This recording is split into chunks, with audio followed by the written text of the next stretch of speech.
vergelijking, weet, dis om die lewe, loop ons maar jou draai met 'n mens, so, die lewe het seker met jou ook al 'n pad gestap, ons almal, jy ook al, die ding ook maar partykeer met jou gewerk. Weet jy, as ek grensstories vertel, probeer ek 'n ander persepsie gee, daar baie dinge gebeur, wat net die manne verstaan, ons ouens wat daar was. Ek dink met deernis aan die tyd, ek dink aan die opsmedics wat absoluut, weet, hulle 'n wonderlike werk gedoen het, die dokters, die mediese personeel, het onder baie moeilike omstandighede gewerk, maar ons was so goed opgeleid, dit was net 'n formidabele span. Daar het ook baie goed gebeur wat snaaks is, en ek probeer op die positiewe, die snaakse, humoristiese goed konsentreer. Onder andere was daar, my man was toe 'n majoor gewees en hy was in beheer van Odangwa Hospitaal. Die manne sal onthou, Odangwa was die een waar jy met die vliegtuig inkom, ek sal later iets daaroor sê. En daar was 'n kontrakwerker, Martinus, wat by hom gewerk het, en ek dink hy moes maar van Mamasbury afgekom het, hy het ook maar lekker gebrei. En hy het nou besluit, maar die tyd hier op Odangwa basis, dit raak ons nou maar alleen vir die manne in die nag.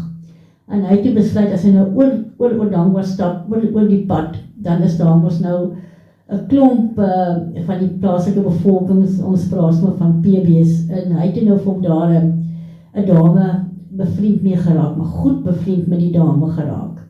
En die ouens wat op die grense sal weet, 6:00 in die aand is die aandklokreël, en dan skop die nagsig in, en enige beweging wat daar is, daar word nie vrae gevra nie, jy word as 'n gevaar gesien, en jy word geëlimineer, as ek dit so kan sê.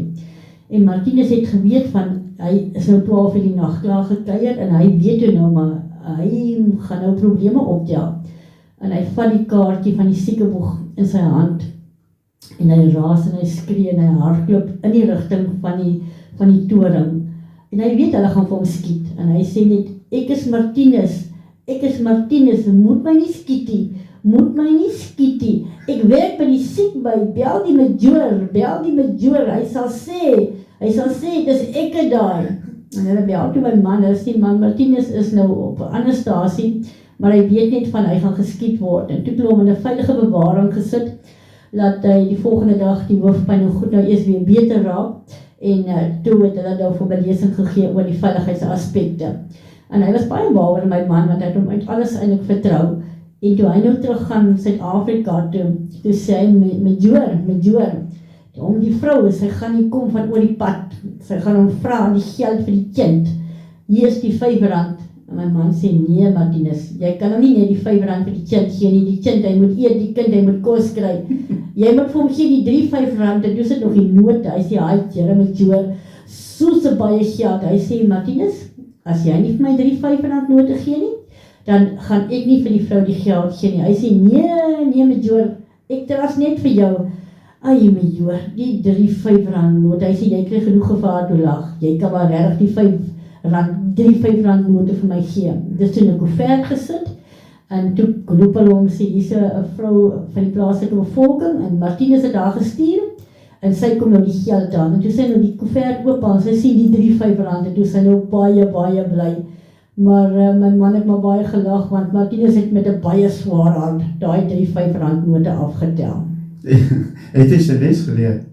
Ek weet nie, want hy het gereeld, hy was 'n kontrakwerker wat taamlik gereeld gekom het, so hy het geweet waaroor al die dinge gaan, hulle word ons mooi geleer. Ja, dit is so interessant, ek wonder wat als deur sy kop gegaan het, toe hy nou daai klokreël nou oortree het, en hy hardloop daar in die oopte, en ek moes ook maar skrikwekkend gewees het. Al wat vir hom getel het, is dat hulle hom nie moet skiet nie, dat hulle die majoor moet bel, en dat hy die siekbykaartjie in sy hand het, dat hy kan wys nie dat jy in die donker kan sien nie. Met beweging tel jy mos maar net die hitte van die liggaam op, en jy reageer daarvolgens. Dis nie soos nou wat jy alles soos van kan inscan en insien nie, so jy gaan maar net op suiwer beweging, en hy het besef, as hy nie skree nie, dan is hy ook nou nie meer daar nie.